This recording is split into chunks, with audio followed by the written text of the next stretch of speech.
오늘은 누가 버림받았는가 이런 제목의 말씀 함께 나누겠습니다. 질문을 먼저 하나 드리지요. 만약에 여러분에게 대통령이 자신의 자녀 결혼 예식이 있다고 해서 초청을 했습니다. 그 초청 예식 받으시면 어떻게 가시겠어요? 안 가시겠어요? 대통령이 부르면 정상적으로 우리가 생각을 해보자면 당연히 달려가겠죠. 네, 아마 거절하는 경우 거의 없을 겁니다. 그런데 오늘 우리가 함께 읽은 성경 말씀을 보면 조금 이상한 이야기가 많이 나오게 됩니다. 예수님께서 들려주신 혼인잔치 비유의 내용인데 이 내용이 상당히 괴팍하다 또 이상하다라는 그런 느낌을 받게 됩니다. 어떤 임금이 자기 아들 결혼 잔치에 모실 손님들에게 초청장을 보냈습니다. 그리고 당일이 되어서 이제 오십시오라고 부탁을 했지요. 그런데 상식적이지 않은 반응을 이 초청받은 사람들이 하는 겁니다. 임금이 초청했는데 거절하는 것이죠. 본문에 기록은 없지만 임금이 아마 대단히 화가 많이 났을 것 같습니다. 그래서 화를 낼 법한데 참고 다시 종들을 보냅니다. 그리고 4절 말씀에 이렇게 전하라고 들려주죠. 내가 오찬을 준비하되 나의 소와 살진 짐승을 잡고 모든 것을 갖추었으니 혼인잔치에 오소서. 아주 정중하게 두 번째 초청을 하는 겁니다. 문제는 이 초청받은 사람들이 첫 번째와 별반 다르지 않을 뿐만 아니라 오히려 더 험악한 방법으로 괴팍하게 반응합니다. 5절과 6절 보시면 이렇게 기록되어 있죠. 그들이 돌아보지도 않고 한 사람은 자기 밭으로 한 사람은 자기 사업하러 가고 그 남은 자들은 종들을 잡아 모욕하고 죽이니. 아니 다른 사람도 아니고 임금이 자기 아들 결혼의식에 초청을 했는데 안 가면 그만이지 또 그 종들을 보냈다고 잡아 죽이는 거, 이거 상식적이지 않지 않습니까? 너무 심하잖아요. 이 소식을 듣고 나서 임금이 화가 잔뜩 났어요. 이번에는 참지를 않습니다. 군대를 보내가지고 그 살인한 자들을 다 진멸해버리고 동네를 불태워버립니다. 이게 비유가 처음에 시작할 때는 분명히 혼인잔치에 대한 이야기였는데 방향이 자꾸 이상한 데로 갑니다. 괴상한 이야기가 되어버린 거예요. 그런데 여러분, 혼인잔치를 위해서 준비한 것들이 너무 아깝죠. 먹을 거 얼마나 많이 준비했겠어요? 대략 생각을 해봐도 지금 점심시간인데 맛있는 음식 많을 거예요. 소고기 등심, 안심, 잡채, 간장게장, 샐러드, 밥, 생선구이, 장어구이, 탕수육, 잔치국수, 스테이크, 어디까지 할까요? 엄청나게 많은 음식을 준비해 놨는데 이거 다 어떡합니까? 게다가 혼인 예식 하려고 여러 가지 예쁜 꽃들로 장식을 다 해놓고 풍선도 불어놓고 얼마나 예쁘게 했겠어요? 이거 어떡합니까? 다 버릴 겁니까? 그럴 수 없잖아요. 그래서 임금이 결심을 합니다. 초청할 사람들을 바꾸자.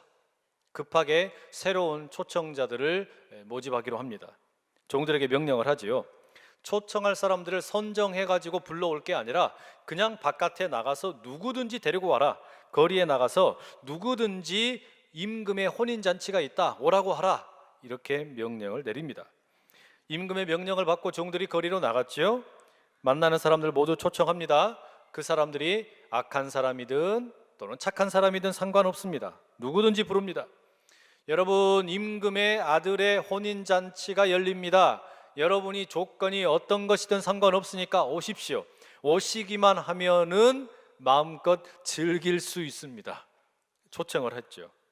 잘생긴 사람, 못생긴 사람, 돈 많은 사람, 돈 적은 사람, 건강한 사람, 병든 사람, 착한 사람, 나쁜 사람, 어떤 사람이든지 상관없이 수많은 사람들이 초청받고 그 혼인예식의 연회장을 가득 채우게 되었습니다. 자, 여러 문제가 있었지만 결국 우여곡절 끝에 이제 결혼의식은 해피엔딩으로 끝났겠죠. 그래서 신랑과 신부는 결혼의식 잘하고 허니문을 떠났고 이 하객으로 왔던 분들은 음식 잘 먹고 또 준비해준 기념품 받아서 집에 들어갔겠죠. 근데 그렇지가 않아요. 여기서 이야기가 한 번 더 꼬이기 시작을 합니다. 11절에 보면 임금이 이 혼인잔치에 하객들이 누가 왔나 보려고 한 분 한 분 찾아다니면서 인사를 합니다. 그런데 그 중에 한 사람이 눈에 딱 들어오는 거예요. 손님 중에 혼인예식에 왔는데 예복을 차려입지 않은 사람이 있었던 거죠. 그 사람에게 임금이 이렇게 묻습니다. 친구여, 어찌하여 예복을 입지 않고 여기 들어왔느냐? 달리 말하면 예복을 입지 않았는데 어떻게 여기 들어올 수 있었느냐? 이런 말입니다. 아마 길거리에서 갑자기 초청을 받아서 예복을 준비하지 못한 것일까요?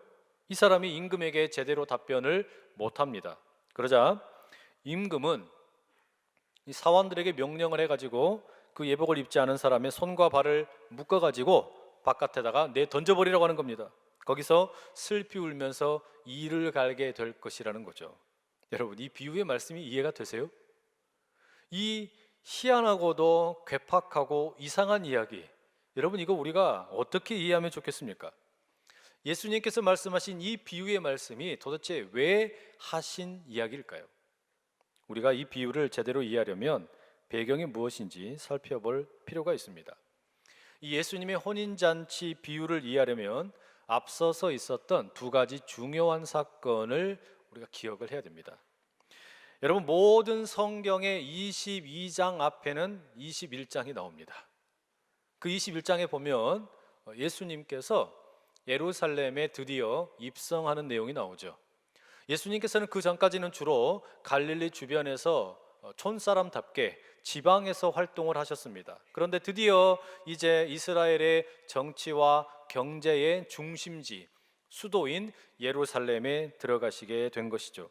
이것을 기념하면서 많은 사람들이 호산나 호산나 찬양을 하면서 환영을 했습니다.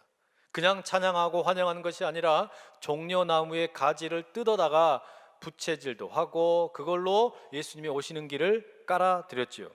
아마도 이 사람들은 예수님이 새로운 지도자가 되면 이 민족의 정치 문제, 경제 문제, 외교 문제, 이런 문제들 다 해결해 주실 수 있을 것이라는 그런 기대감을 가졌던 것 같습니다.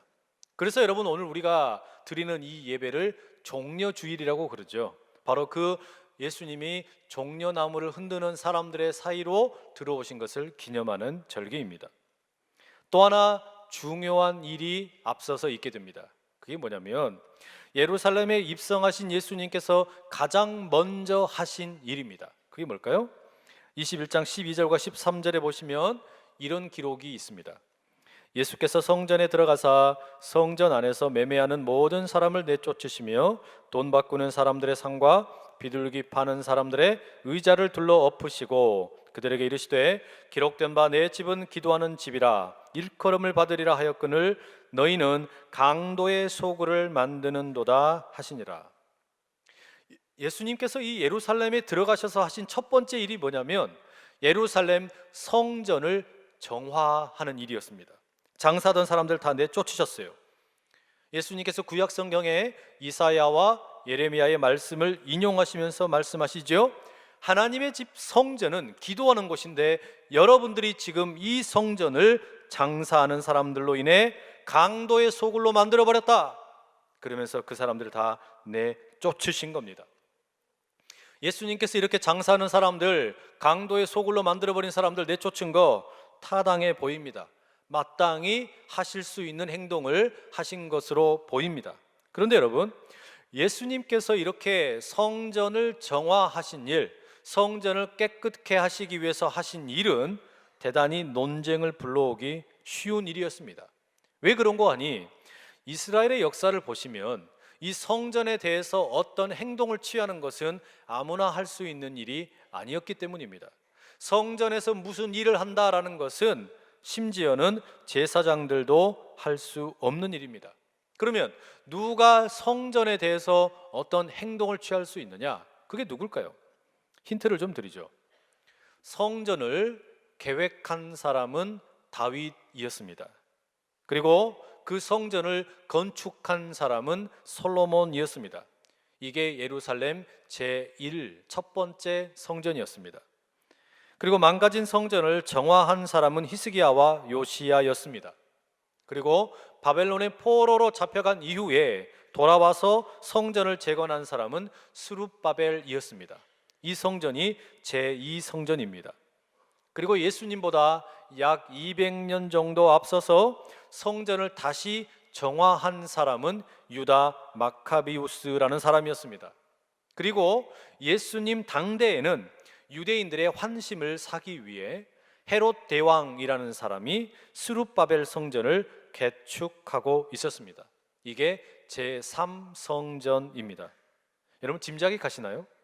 성전을 짓는 것, 성전을 부시고 다시 개조하는 것, 성전의 제도를 새롭게 하는 것, 성전에 대해서 어떤 일을 행하는 것은 오로지 왕만 할 수 있는 일이었습니다.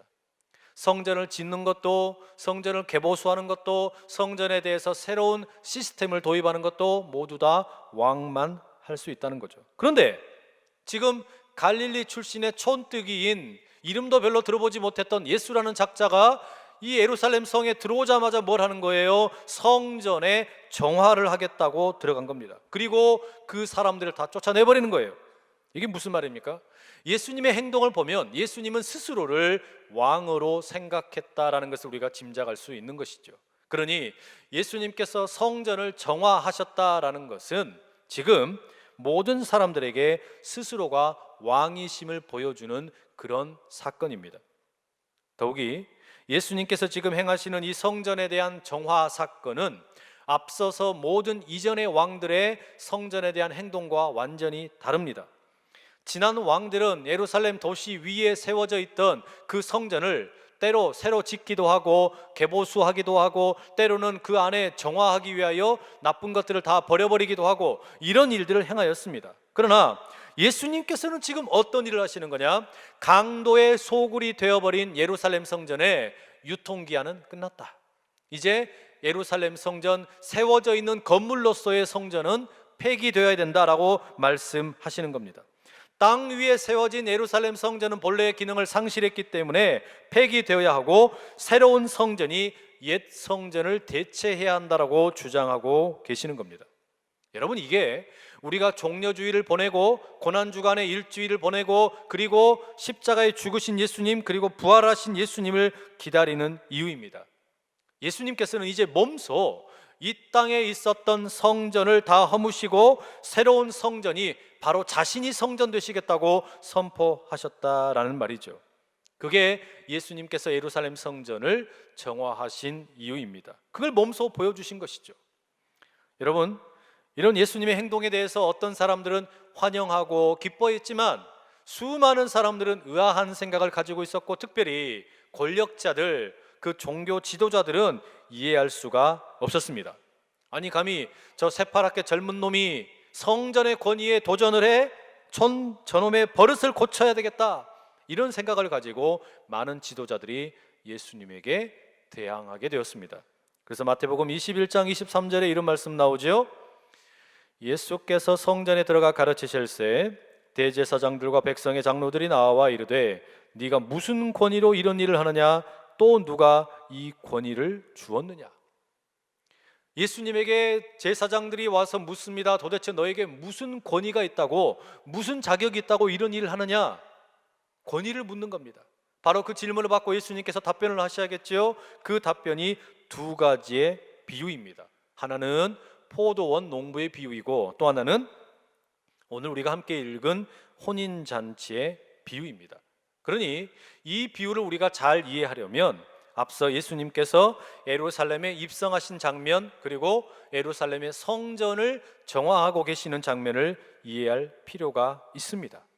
지금 예수님께서는 이제 말씀하시는 거예요. 눈에 보이는 성전의 유통기한은 끝났다. 본래 성전은 하나님께서 사람들과 만나기 위해서 만들어 놓으신 곳인데 그곳이 하늘과 땅의 만남이 이루어지는 곳이 아니라 도리어 강도들의 소굴이 되어버렸으니 이제 이 성전은 버려야 된다. 이 성전은 버림받고 새로운 성전 곧 예수님이 새로운 성전이 되시겠다. 그 새로운 길을 하나님의 아들이 대체하겠다라고 말씀하시는 겁니다. 여러분, 이게 예수님께서 예루살렘에 입성하신 이유이며 그리고 성전을 정화하신 이유입니다. 그리고 십자가의 길을 가신 이유라는 말이죠. 이제 더 이상 성전을 통하여 하늘과 땅이 만나는 길이 아니라 새로운 산길 예수 그리스도께서 직접 성전이 되셔서 하나님과 백성들 사이의 만남을 이끌어 내시겠다라는 거죠. 자, 그럼 여러분, 이런 이해를 가지고 우리가 다시 비유의 내용을 한번 보도록 하십시다. 임금이 처음 사람들에게 초청장을 보냈습니다. 그리고 그 초청받은 사람들에게 날짜가 되어서 우리 집에 와서 함께 잔치에 참여해달라고 부탁을 했습니다. 이게 무슨 의미일까요? 하나님께서는 이 세상에 수없이 많은 민족들 가운데 아브라함의 자손들을 택하셨습니다. 이스라엘이죠. 그 이스라엘을 하나님께서 부르셔서 언약을 맺으셨죠. 내가 너와 성막의 언약궤 위에서 만나겠다라고 말씀하셨습니다. 그런데 다윗이 참 마음이 아팠어요. 나는 성전 잘 지어놓고, 나는 내 왕궁을 잘 지어놓고 잘 살고 있는데 하나님의 언약궤는 아무데나 방치되고 있는 것 같아서 하나님의 집 성전을 지어드려야겠다라는 생각을 하게 되었습니다. 그리고 바로 그런 마음으로 예배를 드렸고 하나님을 만났습니다. 그리고 그의 아들인 솔로몬이 실제로 성전을 지어서 봉헌하게 되었지요. 그런데 문제는 솔로몬 이후에 이 성전의 기능이 무너지기 시작한 겁니다. 사람들이 성전에 나오기는 나옵니다. 그런데 하나님을 만나러 나오질 않아요. 하나님을 만나라고, 이곳은 하늘과 땅이 만나는 곳이라고, 이게 성전이라고 그렇게 가르쳤는데 사람들이 성전에 나오는 이유가 뭐냐? 정치적인 목적 때문에, 그리고 자신의 경제적인 이득을 얻기 위해서 성전에 나오는 겁니다. 하나님께서 준비해 놓으신 천국의 잔치가 있는데 엉뚱한 것을 찾고 있는 거예요. 하나님의 혼인잔치는 거절해버리고 엉뚱한 기쁨을 누리기 위하여 성전에 나오더라는 것입니다. 하나님께서는 그렇게 거절하는 사람들에게 그러지 말아라, 나는 너를 만나고 싶다, 이 성전에서 너를 만나고 싶다라고 부르짖으셨죠. 그래서 예언자들을 보내셨습니다. 그런데 이스라엘 사람들이 그 예언자를 다 죽입니다. 오히려 성전을 더욱더 망가뜨립니다. 정치적으로 악용하고 경제적으로 무너지게 만들어 결국은 강도의 소굴이 되게 만들었다라는 말이죠. 여러분, 이것은 수천 년 전에만 있었던 일이 아니라 오늘도 얼마든지 일어날 수 있는 일이라는 사실을 기억하시기 바랍니다. 우리가 이 말씀을 진지하게 받아들여야 될 필요가 있어요. 교회에서 정치하지 마세요. 정치하려면 교회 오시면 안 됩니다. 교회에서 경제적인 이익을 구하기 위해서 사적인 욕구를 찾으려고 하지 마십시오. 그 순간 우리 하나님께서 우리에게 엄중하게 물으시는 거예요. 너는 하나님의 성전을 강도의 소굴로 만들었다라고 말입니다. 그렇게 거절당하신 하나님, 이스라엘로부터 거절당하신 그 하나님, 이제 어떻게 하십니까? 자신이 택하셨던 그 백성, 그들이 자기를 버리자 예수님은, 하나님께서는 새로운 초청을 계획하십니다. 계획을 바꾸시는 거예요.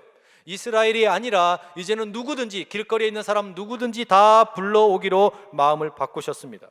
거리에 있는 사람들 누구든지 다 하나님의 혼인잔치에 나와서 하나님 만날 수 있는 길을 열어주신 겁니다. 죄를 지었든 죄를 짓지 않았든, 착하든 착하지 않든, 돈이 많든 돈이 없든, 잘생겼든 못생겼든, 어떤 것이든 조건에 상관없이 누구든지 받아주시게 되었다는 것이죠. 전에는 양의 피를 흘림으로 인하여 죄사함을 받고 하나님께 나갔다면, 이제 하나님께서는 착한 사람이든 나쁜 사람이든 상관없이 내게 오라, 그러면 내가 그를 만나 주겠다라고 초청하시는 겁니다. 그야말로 완전히 열린 초청이 이루어지게 된 것이죠.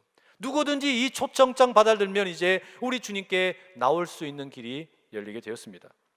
오늘 이 자리에 나오신 분들 가운데 혹시 그런 분들 계시나요? 혹시 나같이 이렇게 죄 많은 사람도 우리 주님께서 받아주실까? 혹시 나같이 이렇게 상처 많고 아픔 많고 여러 가지 슬픔이 많은 사람도 우리 주님께서 용납해 주실까? 염려하며 나온 분 계십니까? 걱정 붙들어 매십시오. 그 어떤 사람이든지 우리 주님의 초청에 응하기만 하면 이 혼인잔치에, 천국의 잔치에 아름다운 주인공이 되신다는 사실을 믿으시기를 축복합니다. 그럼 여러분, 이제 우리는 마지막으로 하나를 더 살펴볼 필요가 있습니다. 예복을 갖춰 입지 않은 사람, 예복이 없어서 예복을 입지 않음으로 인해서 잔치에서 쫓겨나고 손과 발이 묶여진 채 버림받은 사람, 여러분, 이건 어떤 것일까요? 이건 분명한 경고입니다. 요한복음에 보면 예수님께서 음행을 하다가 잡혀온 한 여인을 만나는 장면이 나옵니다. 죄를 짓고 예수님 앞에 잡혀온 그 여인, 예수님께서 뭐라고 말씀하십니까? 나도 너를 정죄하지 아니하노라.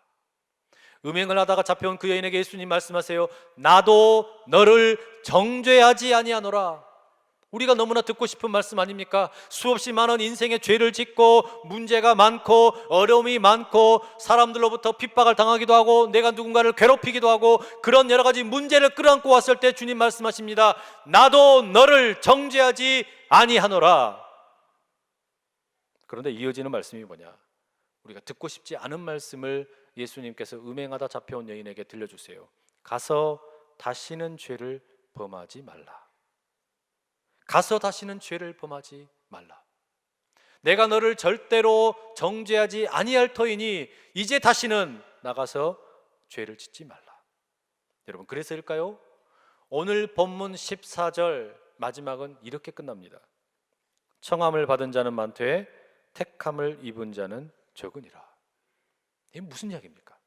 교회는 청함을 받은 사람들, 초청장을 받아들고 들어온 사람들의 모임이 아니라 택함을 받은 사람들의 모임이라는 말입니다. 그래서 교회를 가리키는 헬라어가 에클레시아라는 말입니다. 에클레시아. 이 에클레시아라는 교회를 가리키는 말은 청함을 받은 사람들 클레토이가 아니라 택함 받은 사람들 에클레크토이라는 말에서 나왔습니다. 그러니 여러분, 이 자리에 기왕 나오셨으니까 초청받는 것으로 끝나지 마시고 아름다운 예복을 입으심으로 택함 받는 주의 백성들 다 되시기를 간절히 축복합니다. 그래야 진정한 교회로 거듭난다라는 말이죠. 이게 끝이냐? 아닙니다. 오늘 비유는 여러분, 한 사람이 예복을 입지 않고 결국은 나왔다가 손발이 묶여져서 어두운 곳에 던져지는 것으로 끝났습니다. 이건 비유입니다. 그런데 여러분, 우리가 물어야 될 마지막 질문이 있어요. 정말로 내 던져짐을 당한 사람은 누구입니까? 정말로 그 손과 발이 묶여진 사람은 누구입니까? 정말로 옷이 찢겨지고 모욕을 당한 사람이 누굽니까? 놀랍게도 이 혼인잔치의 신랑인 예수님입니다. 실제로 옷이 찢겨지고 손과 발이 묶여지고 그리고 죽음의 길로 내몰려서 십자가에 못 박히게 된 것은 하나님의 아들이신 예수님, 신랑이신 예수님께서 옷 벗겨지고 쫓겨난다는 말이에요. 왜 그렇습니까? 우리가 강도의 소굴이 되어버린 예루살렘 성전이 아니라 진짜로 살아있는 하늘과 땅의 만남을 갖도록 하시기 위해서, 하나님과 우리가 진정으로 화해하도록 하시기 위해서 예수님께서 직접 자신이 입고 계셨던 그 신랑의 예복을 벗어 던져버리고 직접 손과 발이 묶여진 채 사람들에 의하여 어두운 곳에 내던져지게 되고 십자가에 못 박혀 죽으심으로 그 생명의 길을 우리에게 허락하셨다라는 말입니다. 한 사람, 예복을 입지 않아서 한 사람이 버림받게 되었는데 우리 주님께서는 직접 그 한 사람이 되셔서 본인이 입고 계셨던 그 신랑의 예복을 벗어버리고 죄인이 되셔서 손발이 묶여진 채 십자가에 끌려가셨다라는 말이죠. 결국 누가 버림받습니까? 우리에게 새로운 성전을 허락하시기 위해 예수님께서 버림받으셨습니다. 우리에게 자신의 피와 살을 나누어 주심으로 우리가 더 이상 이제는 정치적인 목적이나 경제적인 목적을 가지고 하나님 만나러 나오는 것이 아니라 하나님 만나러, 내 인생의 진정한 모든 필요를 채워주실 수 있는 그 주님 만나러 나올 수 있는 새로운 산길을 열어주시기 위해서 우리 주님이 어려움을 만나시고 생명을 내어주셨다라는 말이죠. 그래서 이사야 선지자는 이렇게 말합니다. 그가 찔림은 우리의 허물 때문이요 그가 상함은 우리의 죄악 때문이라. 그가 징계를 받음으로 우리는 평화를 누리고 그가 채찍에 맞음으로 우리가 나음을 받았도다. 이 하나님의 은혜, 예수 그리스도로 인하여 우리에게 주어진 이 생명의 새로운 길이 오늘 예배드리는 여러분 모두 가운데 경험되실 수 있기를 간절히 축복합니다.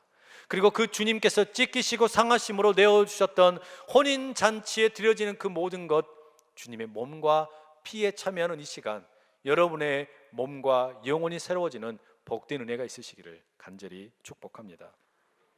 기도하겠습니다. 사랑하는 아버지 하나님, 종려주일이자 고난주간을 시작하는 주일을 보내며 우리 주님께 나갑니다. 강도의 소굴이 되어버린 예루살렘 성전을 폐기하시고 새로운 하늘과 땅의 만남을 허락하시기 위해 친히 거룩한 성전이 되시기 위해 신랑의 예복을 벗어버리고 손발이 묶여진 채 어두운 곳에 내던짐을 당하고 버림 나가셔서 십자가에 못 박혀 죽으신 주님, 우리에게 자신의 살과 피를 내어주시는 이 천국잔치를 허락하심에 감사드립니다.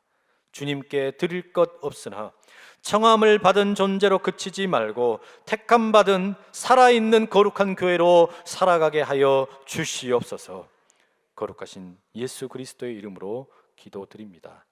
아멘.